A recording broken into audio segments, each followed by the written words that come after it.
La légende raconte que sur une table un peu pourrie dans une cuisine, à côté du gâteau Bonne Maman, se trouve le pire de tous les CD. Le CD Batman et Robin. Ah, il est là. Ah ben génial, je l'ai.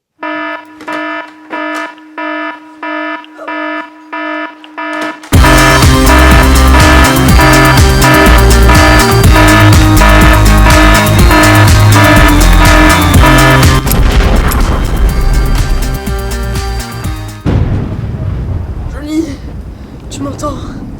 Si tu m'entends, je suis touché. Fais la critique du film et on en jugera.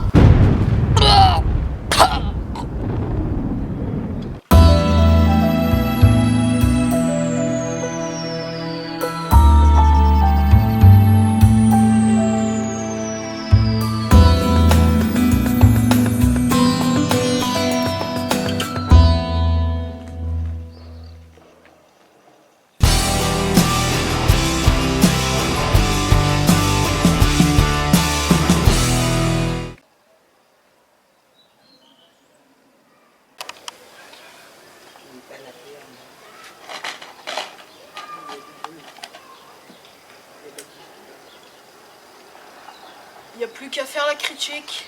Ah là là, Batman et Robin, ce film tellement connu parce qu'il est mauvais.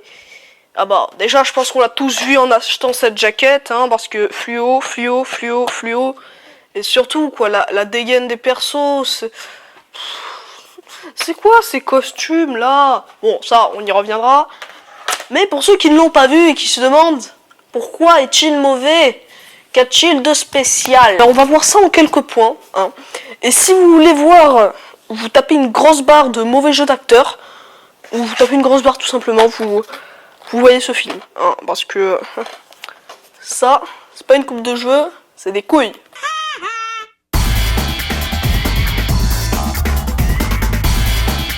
Mal fait?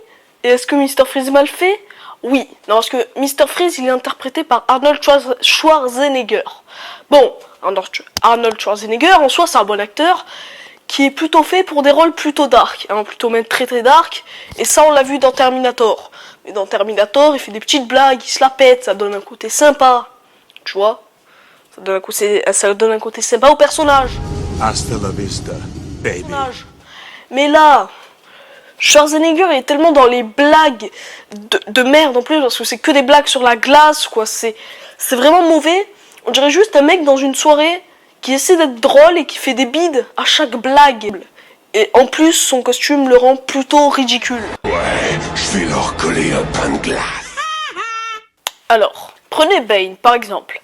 Alors Bane, dans l'univers de Batman, c'est quelqu'un de plutôt très très classe, très puissant, mais aussi il est très puissant et très classe à cause du Venom qui est dans son corps. Ça le rend très intelligent, il parle plusieurs langues, comme je le dis et je le redis, il est très puissant. Mais comment vous dire que dans ce film, l'intelligence de Bane, elle est un petit peu réduite à ça. Voilà, hein, donc forcément c'est un petit peu décevant quand on voit ce qu'on peut faire avec ce personnage. C'est dommage. Encore une fois, c'est dommage par rapport à la mauvaise exploitation du personnage. Poison Ivy ou l'empoisonneuse, si on veut parler en bon français. Alors, c'est une experte en toxicologie, elle manipule les humains et les plantes grâce à la toxicologie et la soi-disant psychologie des plantes. En soi, je trouve que c'est un personnage qui peut être très stylé et vraiment très dark si, encore une fois, il y a une bonne exploitation par rapport à ça. Ce qui est très mal fait dans ce film, hein, parce que tout est mal exploité au niveau des persos, hein, donc voilà. Et en fait, ça aurait pu, ça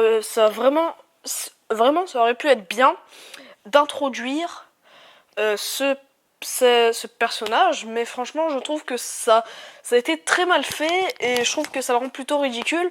Et en fait je voulais dire aussi que je trouve que ce film il a un léger côté destructeur côté l'univers de Batman, parce que il introduit des méchants qu'on n'a jamais vu dans des films, hein. L'empoisonneuse on l'a jamais vu, Mr. Freeze on l'a jamais vu, Et du coup, ben, c'est un peu dommage. Et ça aurait pu introduire des personnages et ça aurait pu être bien.